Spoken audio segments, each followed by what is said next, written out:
Halo semuanya, kami dari kelompok 6 mata kuliah pengantar ekonomi makro. Pada pertemuan kali ini kami akan membahas mengenai permintaan agregat. Sebelumnya, kami akan memandangkan kelompok kami terdiri dari Yang pertama, saya Luis Leo Fadel Manasih Purba dengan NIM 2205020090. saya sendiri, Rivaldo Parengkutan Pangaribuan dengan NIM 2205 02105. Saya Fadil Hakim Merhab dengan NIM 220502121. Pada pertemuan kali ini, kami akan membahas mengenai permintaan agregat. Permintaan agregat menurut Keynes adalah jumlah total pengeluaran dalam perekonomian suatu negara pada suatu periode tertentu. Hal ini mencakup pengeluaran konsumsi rumah tangga, investasi, pengeluaran pemerintah, dan ekspor neto, yaitu ekspor dikurangi impor. Permintaan agregat memainkan peran penting dalam menentukan tingkat output dan harga dalam suatu perekonomian, dan dapat mempengaruhi tingkat pengangguran dan inflasi. Pemerintah dapat menggunakan kebijakan fiskal dan moneter untuk mengatur permintaan agregat dan mempengaruhi pertumbuhan ekonomi dan stabilitas harga. Pemahaman tentang permintaan agregat penting untuk pengambilan keputusan bisnis dan investasi, serta untuk memahami kondisi ekonomi suatu negara secara keseluruhan. Pada pembahasan kali ini, kita akan membahas 4 poin penting, yaitu yang pertama, apa pengertian kurva AD dan kurva AS, pengertian kurva DD dan kurva SS. Yang kedua, apa saja komponen-komponen permintaan agregat. Yang ketiga, apa saja faktor-faktor penentuan permintaan agregat. Dan yang terakhir adalah bagaimana gambaran dari kurva permintaan agregat.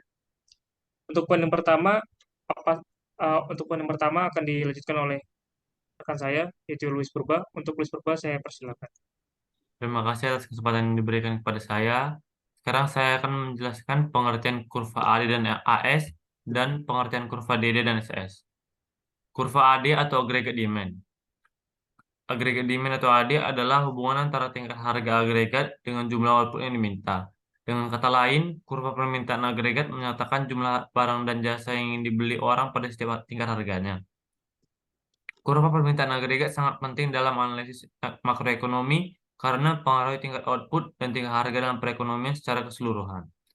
Kurva permintaan agregat juga dapat bergeser karena faktor-faktor seperti perubahan tingkat pengeluaran pemerintah, perubahan tingkat suku bunga, perubahan kondisi ekspor-impor, dan perubahan dalam siklus bisnis. Next, kurva AS atau aggregate supply. Kurva AS atau aggregate supply adalah suatu kurva yang menggambarkan pendapatan nasional atau nilai barang dan jasa yang akan diproduksikan sektor perusahaan pada berbagai tingkat harga. Kurva AS menerangkan tentang pendapatan nasional yang akan diwujudkan perusahaan-perusahaan pada berbagai tingkat harga. Kurva penawaran agregat juga dapat bergeser karena faktor-faktor seperti perubahan tingkat upah, perubahan harga bahan baku, perubahan teknologi, dan perubahan dalam siklus bisnis. Kurva penawaran agregat sangat penting dalam analisis makroekonomi karena mempengaruhi tingkat output dan tingkat harga dalam perekonomian secara keseluruhan. Penawaran agregat dapat dibagi menjadi dua jenis, yaitu pertama, penawaran agregat jangka pendek. Penawaran agregat jangka pendek didasarkan pada tingkat produksi yang telah ditentukan oleh produsen dalam jangka pendek, di mana tingkat harga masih dapat berubah-ubah sesuai dengan permintaan pasar. Dalam jangka pendek, faktor-faktor seperti teknologi, modal, tenaga kerja relatif tetap, sehingga penawaran agregat jangka pendek relatif kaku dan tidak fleksibel. Yang kedua, penawaran agregat jangka panjang. Penawaran agregat jangka panjang didasarkan pada tingkat produksi maksimal yang dapat dihasilkan dalam jangka panjang dengan menggunakan semua faktor produksi yang tersedia dalam perekonomian. Dalam jangka panjang, faktor-faktor produksi seperti teknologi, modal, dan tenaga kerja dapat berubah dan disesuaikan sehingga penawaran agregat jangka panjang lebih fleksibel dan dapat menyesuaikan dengan tingkat harga dan permintaan pasar. Next, kurva DD dan SS. Kurva DD atau Demand and Supply Curve dan kurva SS atau Supply and Supply Curve adalah dua konsep yang digunakan dalam ekonomi makro untuk menganalisis interaksi antara permintaan dan penawaran di pasar barang dan jasa, serta interaksi antara penawaran barang dan jasa dengan penawaran faktor-faktor produksi. Yang pertama, kurva DD atau Demand and Supply Curve. Kurva DD menggambarkan interaksi antara permintaan dan penawaran di pasar barang dan jasa dalam perekonomian. Kurva DD menunjukkan titik keseimbangan di mana jumlah barang dan jasa yang diminta sama dengan jumlah barang dan jasa yang ditawarkan di pasar pada tingkat harga tertentu. Kurva DD menunjukkan bahwa jika harga naik, maka jumlah barang yang diminta akan menurun. Sedangkan jika harga turun, maka jumlah barang yang diminta akan meningkat. Sebaliknya, jika harga naik, maka penawaran dan jasa akan meningkat. Sedangkan jika harga turun, maka penawaran barang dan jasa akan menurun. Yang selanjutnya, kurva SS atau supply and supply curve. Kurva SS menggambarkan interaksi antara penawaran barang dan jasa dengan penawaran faktor-faktor produksi dalam perekonomian. Kurva SS menunjukkan bahwa jika tingkat harga naik, maka penawaran barang dan jasa akan meningkat. Sedangkan jika harga turun, maka penawaran barang dan jasa akan menurun. Kurva SS menunjukkan bahwa jika tingkat harga naik, maka upah dan biaya produksi juga akan naik, sehingga produsen akan memproduksi lebih banyak untuk memperoleh keuntungan lebih tinggi. Sebaliknya, jika harga turun, maka upah dan biaya produksi juga akan menurun, sehingga produsen akan memproduksi lebih sedikit untuk minimalkan kerugian.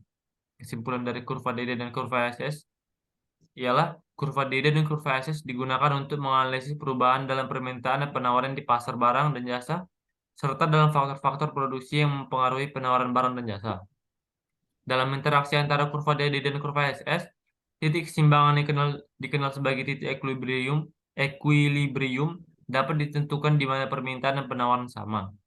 Sekian presentasi dari saya, selanjutnya akan saya kembalikan kepada moderator.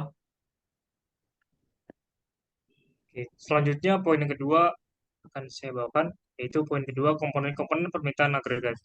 Komponen ini terdiri dari 4 komponen. Yang pertama ada konsumsi atau consumption, yang kedua ada investasi atau investment, yang ketiga ada pengelolaan pemerintah atau government, dan terakhir ada keempat ekspor neto atau ekspor bersih, yaitu ekspor dikurangi dengan impor.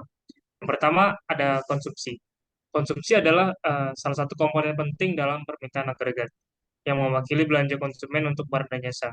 Konsumsi merupakan pengeluaran yang dilakukan oleh rumah tangga untuk memenuhi kebutuhan hidup sehari-hari, seperti makanan, pakaian, perumahan, pendidikan, kesehatan, dan rekreasi.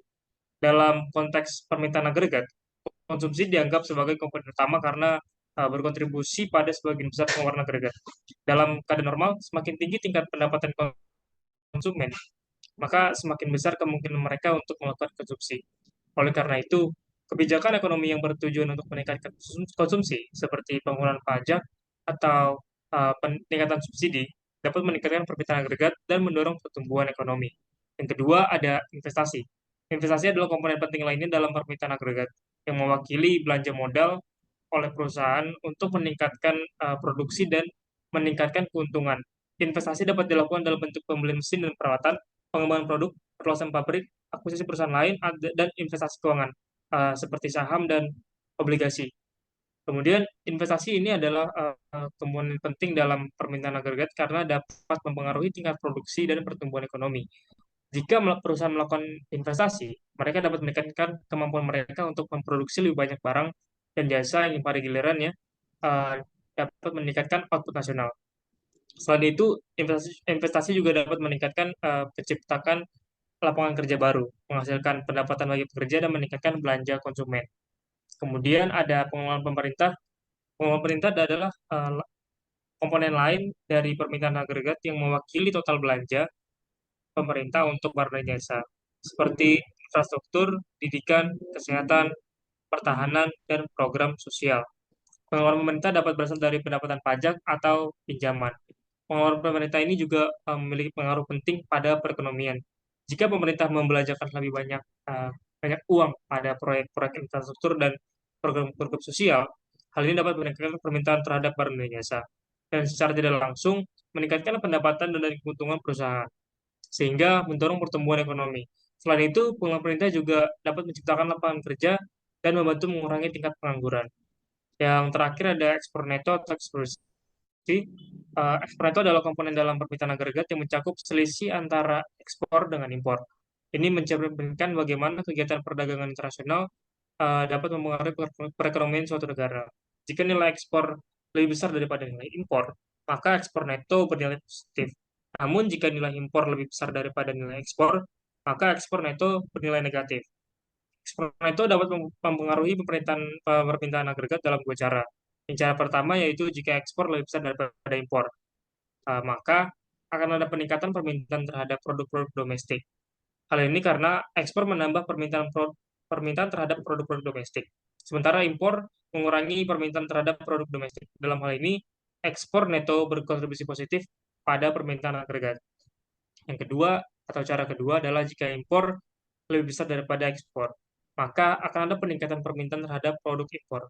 Hal ini dapat mempengaruhi produksi dalam negeri dan menurunkan permintaan terhadap produk domestik. Dalam hal ini, ekspor neto berkontribusi negatif pada permintaan agregat.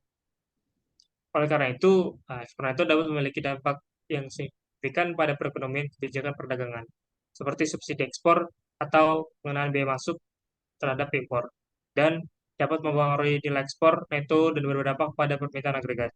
Selain itu, fluktuasi mata uang dan faktor-faktor eksternal seperti krisis keuangan atau perang dagang juga dapat mempengaruhi ekspor neto dan permintaan agregat. Secara sistematis, komponen-komponen ini dapat kita hitung dengan Y sama dengan C plus I plus G ditambah ekspor neto, yaitu ekspor dikurangi impor. Sekian penjelasan dari saya. Kita masuk ke poin yang ketiga, yang akan dilanjutkan oleh rekan saya, yaitu Fadil Lakimarang. Untuk Fadil, saya Selanjutnya, persilakan. saya akan menjelaskan faktor-faktor penelitian AD. Terdapat beberapa faktor yang menjadi penentu permintaan agregat dalam perekonomian. Di antaranya adalah yang pertama, tingkat pendapatan masyarakat. Semakin tinggi pendapatan masyarakat, maka akan semakin besar kemampuan mereka untuk membeli barang dan jasa, sehingga akan meningkatkan permintaan agregat. Yang kedua, tingkat suku bunga. Tingkat suku bunga mempengaruhi permintaan kredit dan investasi, sehingga semakin rendah suku bunga, maka akan semakin besar kemungkinan untuk mengambil kredit dan melakukan investasi, yang pada akhirnya akan meningkatkan permintaan agregat. Yang ketiga, kebijakan fiskal. Kebijakan fiskal yang diambil pemerintah seperti pengurangan pajak dan peningkatan pengeluaran pemerintah dapat meningkatkan permintaan agregat. Yang keempat, kebijakan moneter. Kebijakan moneter yang diambil oleh bank sentral seperti menaikkan atau menurunkan suku bunga atau memperluas atau membatasi pasokan uang dapat mempengaruhi permintaan agregat. Selanjutnya, yang keenam, harga barang dan jasa.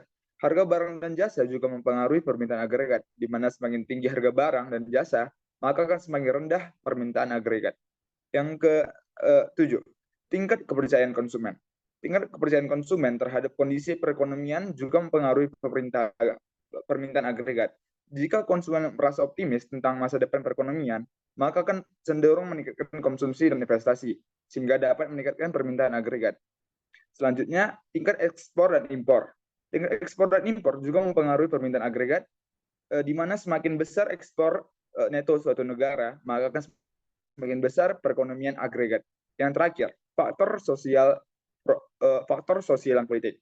Faktor sosial dan politik seperti tingkat ketidakstabilan politik, perubahan kebijakan pemerintah, dan faktor-faktor keamanan dapat mempengaruhi tingkat kepercayaan masyarakat dan investor terhadap perekonomian, yang pada akhirnya dapat mempengaruhi permintaan agregat. Selanjutnya akan saya kembalikan kepada moderator.